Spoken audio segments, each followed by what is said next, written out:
14-year-old Emma Gingrich lives in one of the most conservative orders of the Amish religion. Her community in rural Missouri rejects modern technology, not just cars and tractors, but also running water and electricity. She wears a long dress and bonnet and makes everything by hand. She and her 13 brothers and sisters speak a rare dialect of German and have almost no contact with the outside world. Emma loves school, but she's not allowed to go past the 8th grade. At 14, she's expected to work. She starts cleaning houses for non-Amish people in her area. It's then that she starts to question the Amish way of life. She doesn't understand why there's so many rules. She hates the secrets the community keeps, including deeply disturbing secrets about incest. She's consumed by fear of being judged, of not living up to expectations. She begins to rebel in small ways. She hides a radio in her room and listens to music late at night. When she turns 16, she's supposed to start dating, but few of the boys are interested. She's not like the other girls. It's not just that other people don't understand her, she doesn't really understand herself. Why can't she just accept her fate as an obedient Amish girl? But she can't. And at 18, lonely and depressed, she runs away. She travels all the way to South Texas. Life there is hard. She starts attending high school while she's still trying to learn English. She gets a job at the dollar store. She learns to drive, but she doesn't know how to lock the doors, so someone steals her truck. Emma struggles to make friends, but she's used to being an outsider and she pushes through the loneliness. She gets her high school diploma. She graduates from college. In her mid-20s, it occurs to her that her story might be helpful for others. In 2014, halfway through an MBA, she publishes a memoir. Her big fear in writing it is upsetting her parents. I was conflicted, so I was like, I know I'm not supposed to be Amish, but I really hate that I'm disappointing them. And how can I balance that? Her parents are not happy, but the reception for the book is good. Amish readers are inspired by her journey. Non-Amish readers tell Emma her story gives them strength to face their own challenges. A woman who left her Amish roots at 18 years old is in the county for the weekend to help inspire women to live in the present. Now she works at a medical supply company and shares her experience with everyone from small-town community groups to Megyn Kelly on national TV. When I read your story, one of my main questions was, did you have joy in your life? Everything seemed so regimented. No, I don't remember ever having joy growing up. Wow. There was nothing that I looked forward to. Emma Gingrich was born into a world of extreme conformity. It's the sort of life that some people find comforting and others find crushing. She says leaving it was more difficult than she'd ever expected, but she knew she could never fit in where she was, so she left it to write her own story. Journalist Olga Khazan has just written a book about people like Emma, and she says being weird can be hard, but it can also be surprisingly empowering.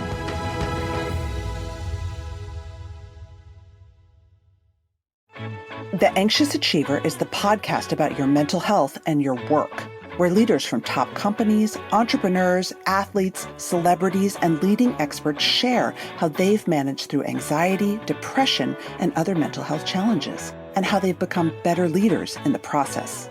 You'll laugh, you'll cry, you'll feel seen, and you'll learn great tools and skills. And I guarantee you're gonna look at leadership in a new way. Come find out why we won the Mental Health America 2023 Media Award. Get The Anxious Achiever wherever you find your podcasts.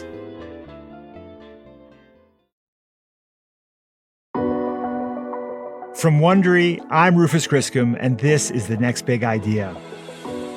I founded the Next Big Idea Club with Malcolm Gladwell, Susan Cain, Daniel Pink, and Adam Grant to connect people to some of the boldest thinking shaping our culture and our future. Each week on the podcast, we bring you one idea with the power to change the way you see the world. This week, how being weird can work to your advantage.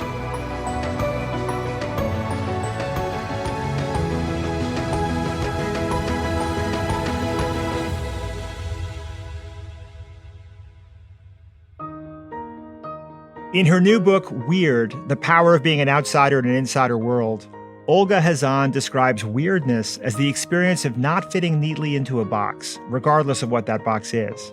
Maybe you have different political views from your friends or coworkers. Maybe you're a member of a minority group. Maybe you have interests or hobbies that challenge the norms of your gender, age, or race. Weirdness doesn't just make other people see you as different. It also makes you feel like you don't belong. Khazan is a staff writer for The Atlantic who covers health and science. She says she knows firsthand about being weird. She grew up as a Russian Jewish immigrant in a small conservative town in Texas, and her outsider identity stayed with her. In 7 years of writing about weirdness, she says she has come to realize that there are unexpected upsides, that her weirdness is in part responsible for her success. Many of the people she interviewed for her book feel the same way.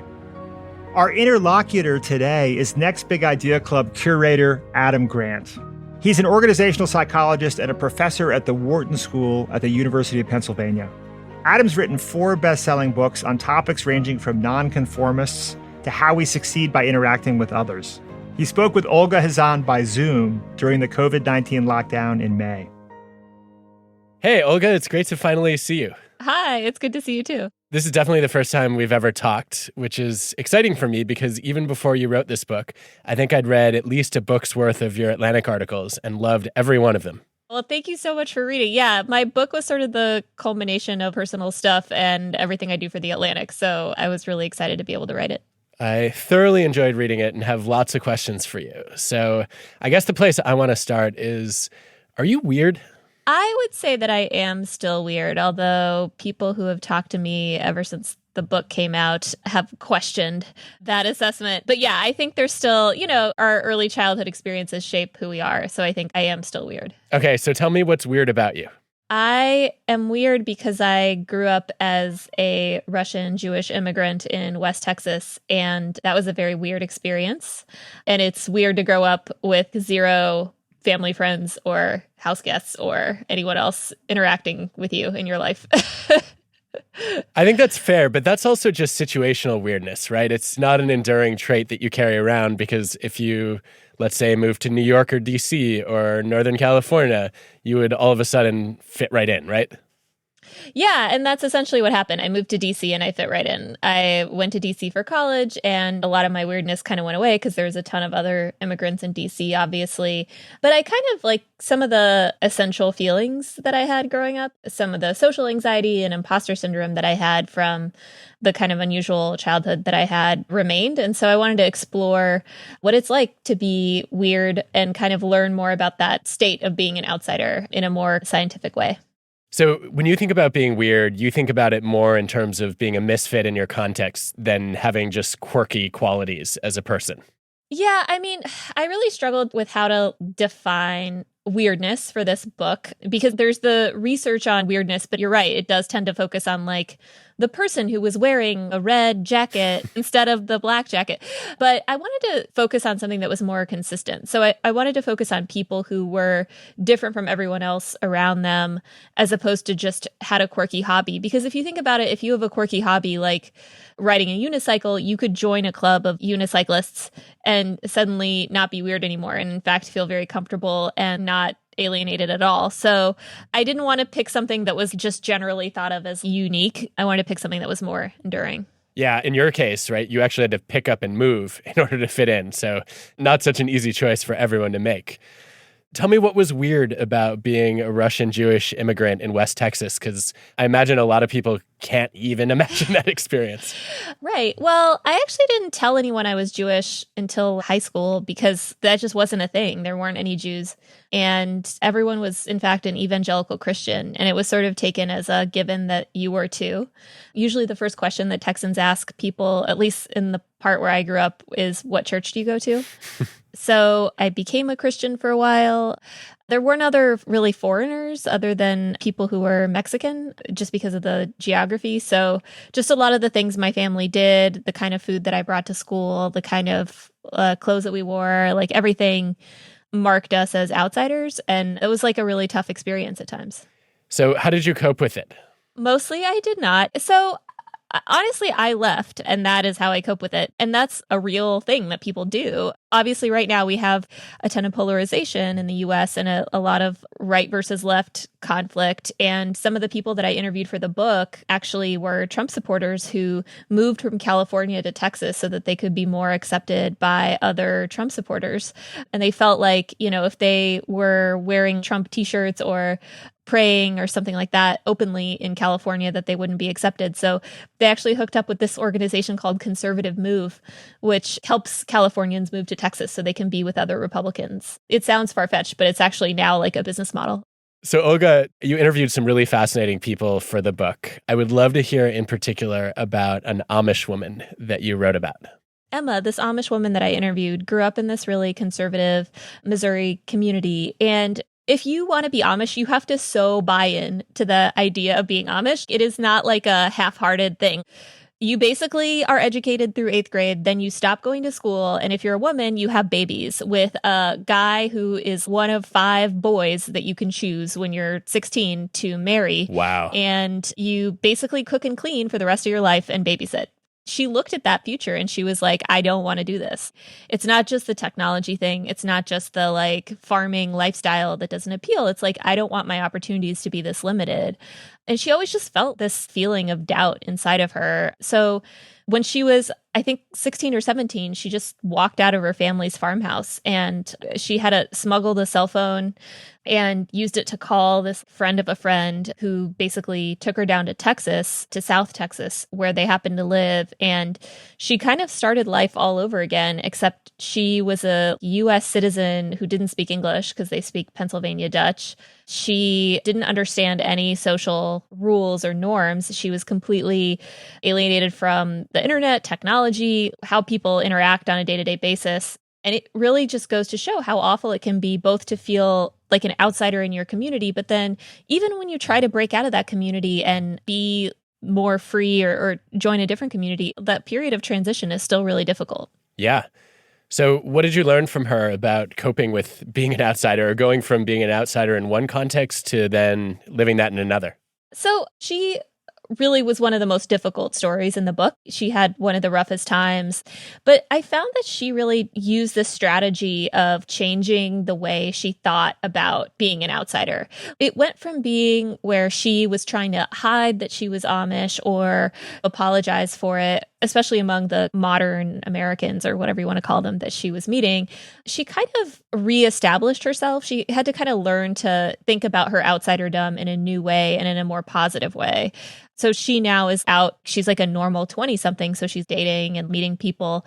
And she has to be like, look, being Amish, having this extremely traumatic and difficult thing that I went through made me who I am. It's not the entirety of who I am. You can't make Amish jokes about me because that's not cool. But I'm now tougher and stronger because I went through this. And once she started asserting herself in that way, things got a little bit better for her than when she was apologizing for her differences.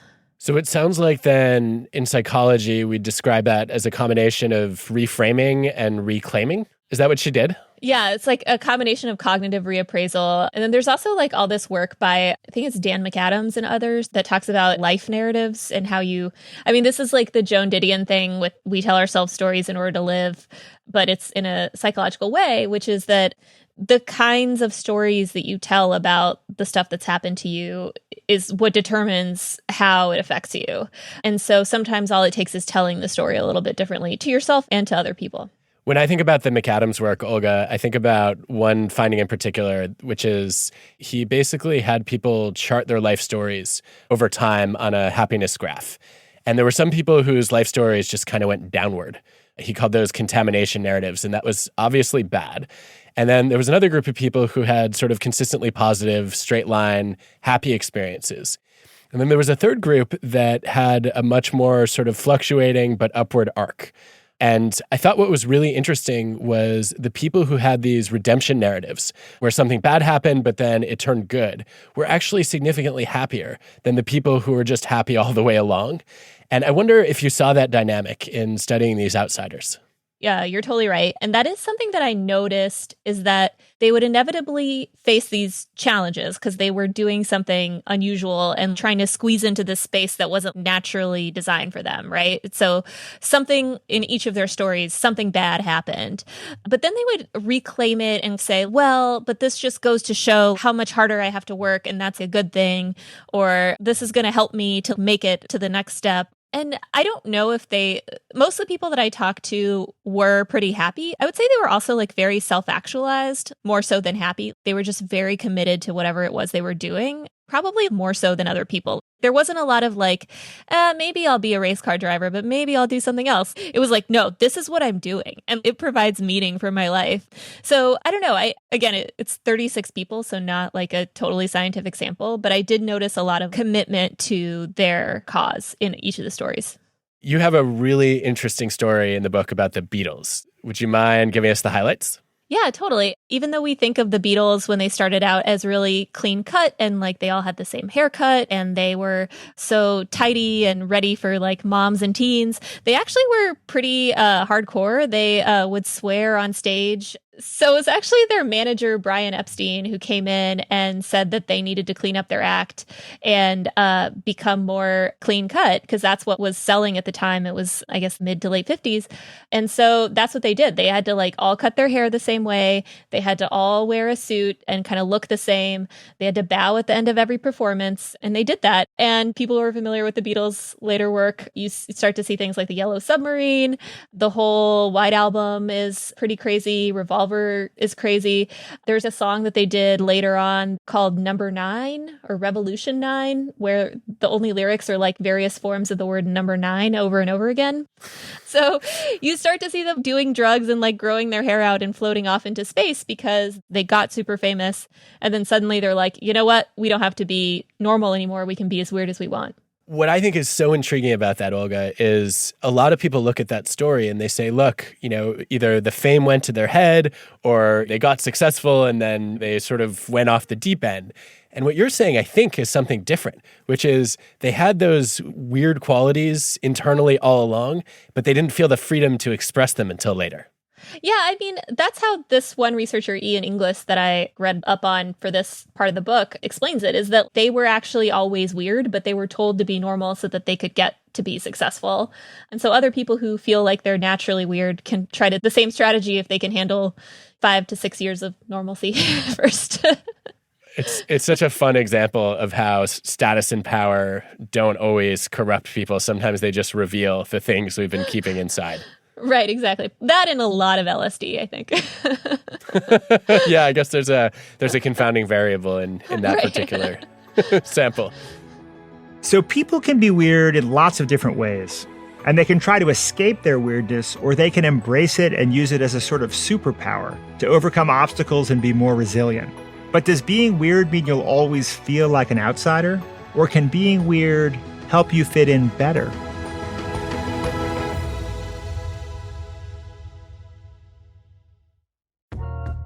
Hi, I'm Jonathan Fields. Tune into my podcast for conversations about the sweet spot between work, meaning, and joy. And also listen to other people's questions about how to get the most out of that thing we call work. Check out Sparked wherever you enjoy podcasts. Whether or not we identify as weird, we can all benefit from being part of a community that's inclusive while still challenging us to think for ourselves. That's just the kind of community we're building at nextbigideaclub.com. It's a place where you can let your freak flag fly while connecting with readers and writers who are fascinated by new ideas, all curated by big thinkers like Adam Grant, Malcolm Gladwell, Susan Cain, and Dan Pink. To see what I'm talking about, join us at nextbigideaclub.com/podcast. Your first 3 months of membership are absolutely free. That's nextbigideaclub.com/podcast.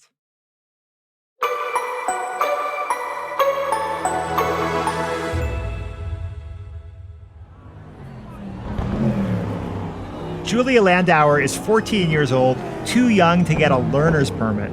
But here she is, gripping the steering wheel of a professional race car, zooming around a stadium track. The goal is not just to avoid crashing, it's to beat the men and boys she's racing against. And that's exactly what she does as she speeds past the finish line to become the first girl and the youngest person ever to win the Skip Barber Racing Series. Julia keeps winning through her teens and into her 20s. She drives karts and stock cars, eventually moving up to Formula One. She's not the only female driver on the circuit, but she's one of the best. In 2015, at age 24, she becomes the first woman to win a NASCAR track championship at Virginia's Motor Mile Speedway. Not bad for a brainy girl from New York City, where most of her friends don't even know how to drive. Julia loves to race, but in some ways, every lap is a struggle. Other drivers call her sexist names. Sponsors keep their distance, convinced a man is a better bet for their money. Without the big money, she can't get the best equipment. And without the best equipment, she can't break into the top tier. Races she knows she could have won end in disappointment. But disappointment isn't Julia's thing. She keeps on racing, but she also forges ahead with a parallel life. She gets into Stanford, and while she's there, she gives a TEDx talk and travels to the Philippines to compete on the reality TV show Survivor.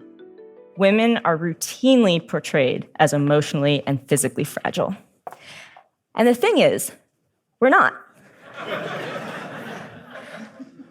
And it is so satisfying to do something exceptionally well that people don't expect me to be able to do at all. In 2017, she makes the Forbes 30 Under 30 list in the sports category.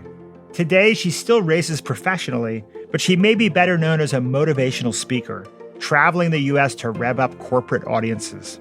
We will all find that we come to a crossroads in life, or several times in life, where we have to decide, are we going to do the thing that scares us, or are we going to walk away? And when you get to that crossroads, I highly encourage that you ask yourself the question, why not do the thing that scares you? Of course, Julia has drive, and not just the automotive kind. She wants very badly to succeed, and she's willing to put herself in harm's way to make that happen. But it's not just her drive that makes her weird. In a way, it's also her weirdness that drives her and gives her the strength to face her fears. She doesn't care what people think of her, and because people can't put her into a box, they're less inclined to judge her. Olga Khazan says Julia has taken her weirdness and made it her superpower. Okay, I have to ask you, race car driver, you interviewed one of those too. Tell me the story there. This was one of my favorites because I actually went to go see her race in Canada, which was not where I thought I would be going. But that actually fits into the interesting thing about female race car drivers, which is it's very, very hard and expensive to be a NASCAR driver. It's hard for everyone, not just women. I would say that her story was maybe a little bit more complicated than the like, oh, she faces sexism kind of thing that might be expected. So she does face sexism. People are sexist to her, but kind of more so, it's just like very hard to become a NASCAR driver. Like you have to raise all that money, all the stuff like the car, the team, the garage, all that stuff you have to raise money for. So it's like being a politician. You're fundraising all the time. So she kind of uses her, not like uses in a sketchy way, but just like uses in a smart way, I guess, her outsider status to build up her brand. So she does a lot of stuff with women in STEM and women in technology. She'll give talks and speeches. She's more open to doing events and more open to new forms of fundraising that some of the more macho NASCAR drivers might not be open to. And to me, it kind of seems like that's because she's already such an oddball in this field. Everyone's already like, oh, a woman, that it's like, okay, well, why wouldn't I give a speech about the importance of asphalt? Because everyone already thinks I'm super strange. And I just had no idea what goes into being a NASCAR driver, and then to do it when you're like physically smaller and physically different than everyone else in the field is so crazy. But yeah, Julia Landauer, she was a total badass and unfortunately did not win her race, but it was a ton of fun to watch and to write about. So you just touched on something that reminds me of an interesting dynamic. I'm thinking of some research by Ashley Rosette, who studied what happens when double minorities take leadership roles. And so in one of her studies, she looked at Black women, for example. And let's be clear, in most ways, that's double jeopardy, right? It's even harder, it seems, in the data than belonging to just one minority group. But there was one way that Black women were sort of pleasantly surprised by the fact that people didn't know what stereotypes to apply. And so they got this extra latitude to sometimes sort of act in ways that might be stereotypically male and other times act in ways that might be stereotypically Black. And they sometimes were able to use that as a resource to maybe gain some flexibility. And it sounds like that's a dynamic you picked up on as well. I'm curious, for anybody who feels like they don't fit in, how can they take those stereotypes and maybe use them to their advantage? I'm so glad you brought that up because that's totally something that I picked up on doing this reporting. But I found a different thread of psychology research that kind of applies here, which is that once you start breaking rules and defying those stereotypes, like you mentioned, it seems like that kind of opens the door to like a huge amount of creativity and just living according to your own rules that I definitely picked up on with these people. So the actual research is that people who are in an unusual culture or in an unfamiliar environment, or even are just in a lab experiment rejected by their lab director, whatever, the researcher, tend to come up with more creative ideas and more unusual solutions to problems. And the quote that I really liked about this from one of the researchers is that once you see that things are not functioning according to the rules, you start to break the rules in all these helpful ways to you. So I just found that I was interviewing this one female truck driver. She created this really popular YouTube series just about being a female truck driver and was able to like bring in this additional income and build her brand and like connect with other drivers and build this whole community around being a female truck driver. And I think part of that was just because she was like, everyone already thinks that girls can't drive and I'm constantly facing these sexist remarks and everyone's stereotyping me. So you know what? Screw it. I'm just going to have a YouTube video series where I let people in on my life and let them follow me around. And I think part of that is just this freedom of like, I can defy all your expectations because I'm already defying some of them. So I thought that was a pretty cool part of it. Yeah, I love that. And it's interesting that that example also tracks with what you saw in NASCAR, which is, it seems like a lot of the latitude, if you're an oddball or a misfit, is for going horizontally as opposed to climbing up vertically. And I guess that makes me think of some of the classic Hollander work on idiosyncrasy credits. The idea that if you want to deviate from the norms of your group or your field, you often get punished for it unless you've demonstrated a level of performance or contribution or generosity that leads people to say, hey, okay, now we value you so much that we're going to give you extra latitude. Did you find that any of your weirdos that you interviewed were able to earn those idiosyncrasy credits? Did they have to sort of act more normal or try harder to fit in until they'd proven themselves? Or were a lot of them just opting out and saying, you know what, I'm just not going to live the stereotype at all? I talk about idiosyncrasy credits in the book, and one of the people in particular I thought really exemplifies this. She also had a really tough time. So this is a woman named Beverly, who is a sociology professor who studies BDSM in the most conservative congressional district in America, which is Wichita Falls, Texas. And the kids are quoting Bible verses back to her. And she's saying like, oh, feminism, let's talk about feminism. And they're like, that's a lie. And so she's like, stop, because this is her course work. Like the whole body of literature is something that is kind of anathema to these kids. So what she starts to do is to change the way she teaches the class a little bit. So she doesn't like abandon who she is, but she tries to conform a little bit or meet them kind of halfway before she throws the full extent of everything at them. So she will start off with talking about masculinity or like, hey, do you ever notice that women wear makeup but men don't? Like some gentler topics that are maybe a little bit easier to handle before you get to like queer theory. And, you know, I think that strategy works for her. I think that the students have become a lot more receptive. They give her really great feedback. They say that she's really opened their eyes, but I don't think she'd be able to break through to them like that if she was just like, you must agree with me or else, you know? There's a great literature about that phenomenon on tempered radicalism by Meyerson and Scully, where they talk about how a lot of times if you unfold your full vision or all of the, you know, all the values or traits that you possess, people might be a little bit, they might freak out or they might perceive you as too extreme. And so oftentimes what major outsiders will do is they'll conform in small ways and begin to start making themselves a little bit more vulnerable or self-disclosing a little more, or maybe just doing a bit of extra self-expression, both to warm people up and also see how they react. I'm curious about your observations about the extent to which that makes sense. It's almost like systematic desensitization versus more of a flooding approach where you just put it all on the table and say, hey, this is who I am, take it or leave it. Yeah, I mean, I think different things are going to work for different people, and different people that I talked to in my book kind of took different approaches. I think part of it depends on like how able you are to do that like blending in and like gradual approach. One person who had no choice was this male preschool teacher that I interviewed, who was a dude. He's a big dude with a beard. He's very happy and friendly and kid friendly, and there's nothing super macho or grizzly about him, but there was no way for him to like ease people into the fact that he's male. And there's another person I interviewed who's a doctor with dwarfism, and that was almost the reverse approach where people were, especially when he was applying to medical school in the like 80s, it was like a much less enlightened time. People were just automatically like, no, you can't work here. Wow. He was rejected from I think 60 different medical schools just on the basis of his height. And he finally, he made it. He is now a surgeon at Johns Hopkins. But I think what he tried to do is essentially get in the door and then kind of prove himself and show everyone how great he was. So for him, it was the visible thing about him was the thing keeping him out. And he had to like convince everyone to ignore it. So you obviously have more latitude when it comes to invisible stigma.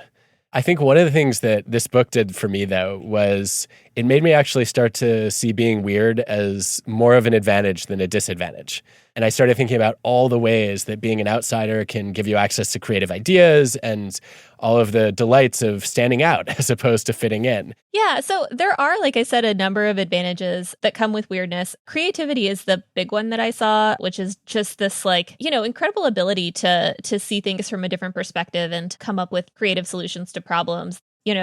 There's real life examples like Nabokov, who wrote Lolita while he was in the US. Picasso experimented with cubism while he was in France, I believe, or some other part of Europe that isn't Spain, which is where he's from.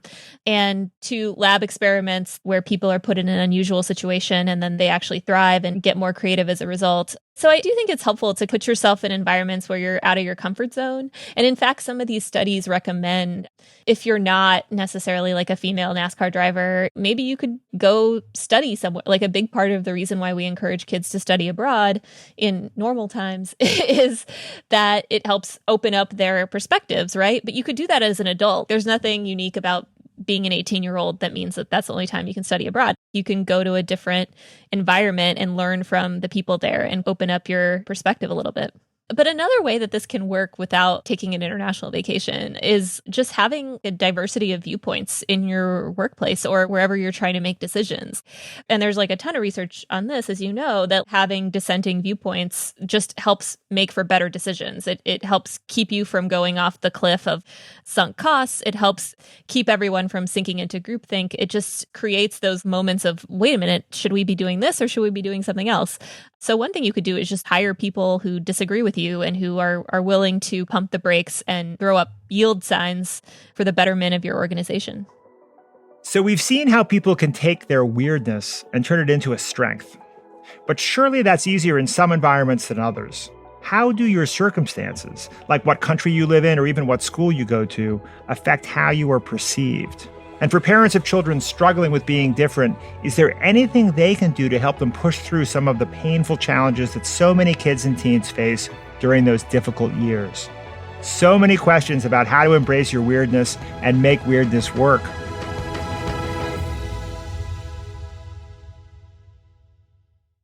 Hey folks, Rufus here. If you're a fan of our interviews with physicians, scientists, or entrepreneurs, then I have the perfect podcast recommendation for you, Raising Health. Previously called BioEats World, Raising Health comes from leading venture capital firm Andreessen Horowitz, A16Z.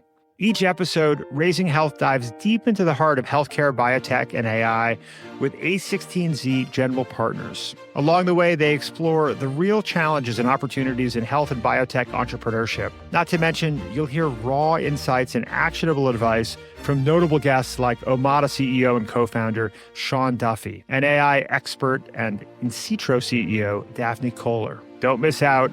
Follow Raising Health wherever you get your podcasts.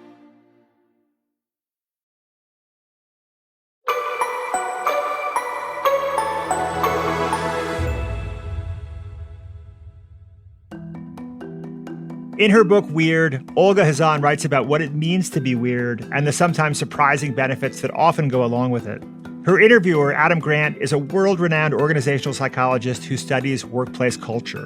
And he's found, not surprisingly, that social norms outside the workplace make a big difference in the way people work together.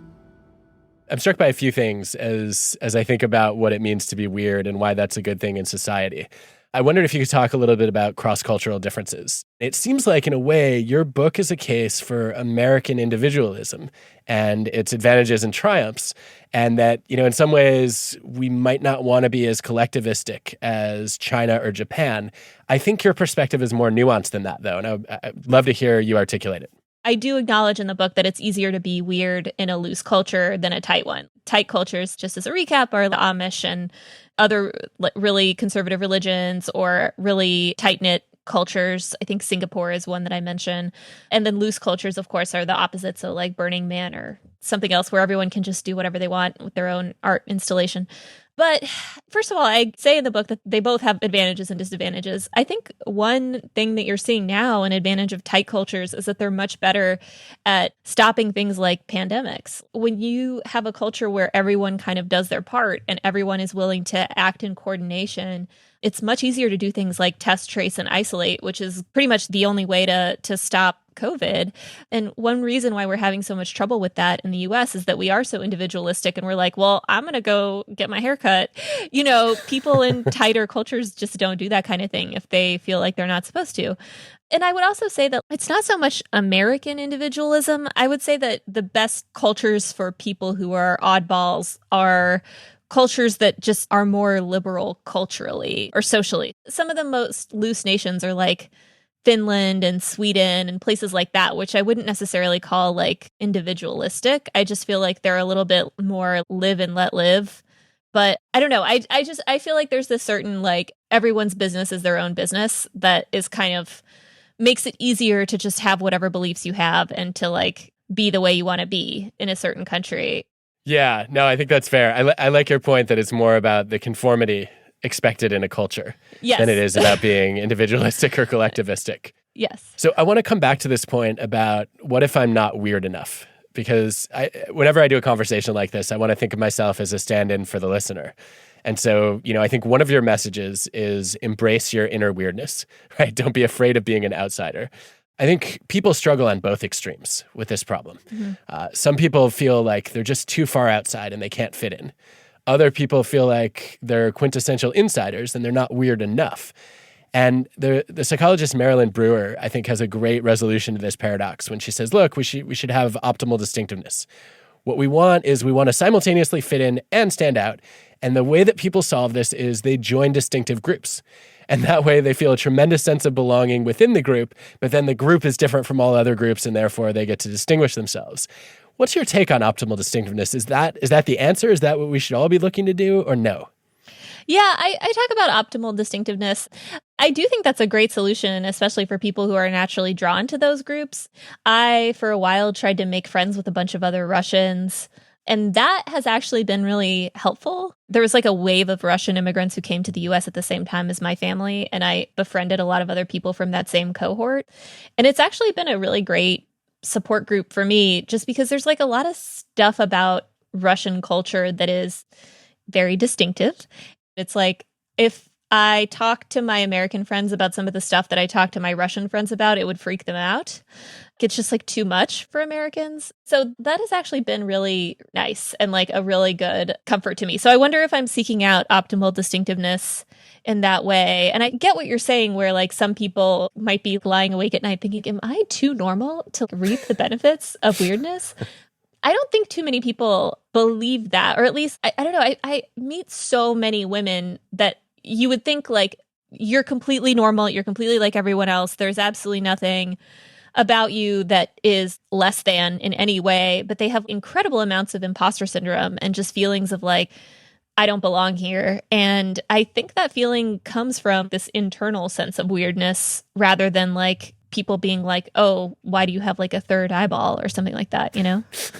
When you do face a lot of sexism and prejudice, you start to internalize it and feel like, well, there must actually be something wrong with me because people treat me like this. And I think that perpetuates a lot of feelings of imposter syndrome or weirdness or social anxiety, even when it would seem that there's no reason for that to continue. Yeah, I think that's sad but true. So shifting gears a little bit, something else I wanted to ask you about a little bit is I feel like one of the really interesting questions that this book surfaced for me is how do we think differently about parenting when it comes to raising kids who might not fit in? And I know you write a lot about what people's upbringings are like and how that may affect whether they feel like they fit in or stand out.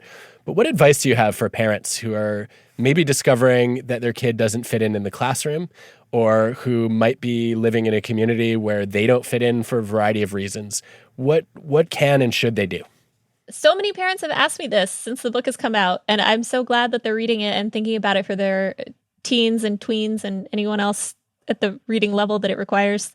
I am going to get in trouble for this because I don't have kids. And anytime I talk about anything to do with child rearing, people yell at me on Twitter.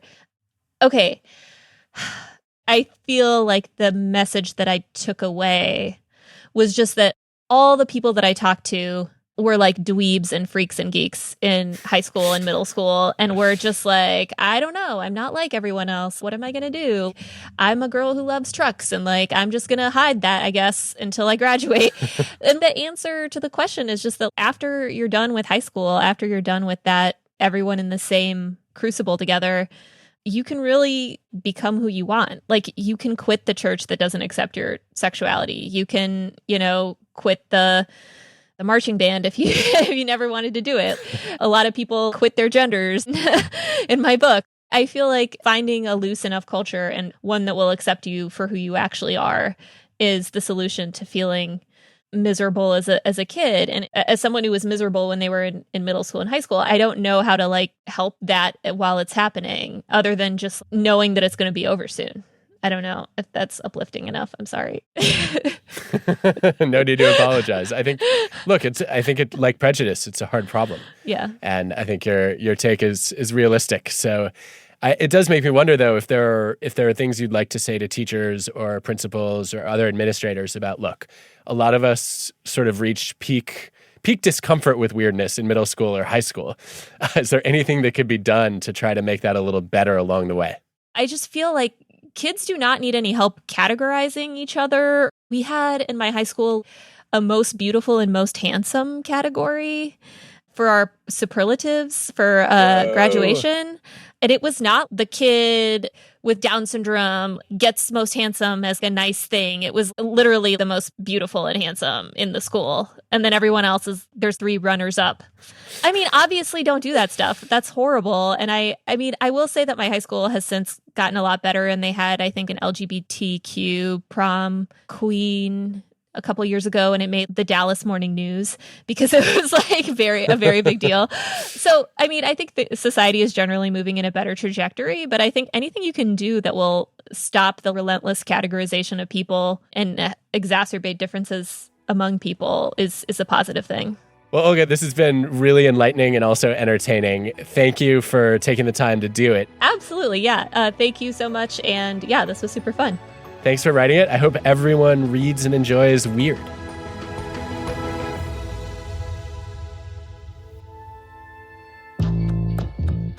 From Wondery, this is The Next Big Idea.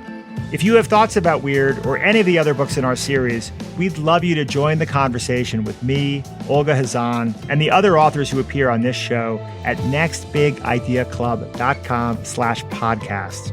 Join now and get 3 months of membership absolutely free. That's nextbigideaclub.com/podcast. Special thanks today to Olga Khazan. Her new book, Weird, The Power of Being an Outsider in an Insider World, is available everywhere books are sold. I'm your host, Rufus Griscom. This episode was written by Sarah Singer Schiff. Caleb Bissinger is our associate producer. Our series producer is Michael Kovnat. Senior producer is Jonathan Miller. Sound design by Jake Gorski. And executive producers are Stephanie Jens, Marshall Louis, and Hernan Lopez for Wondery.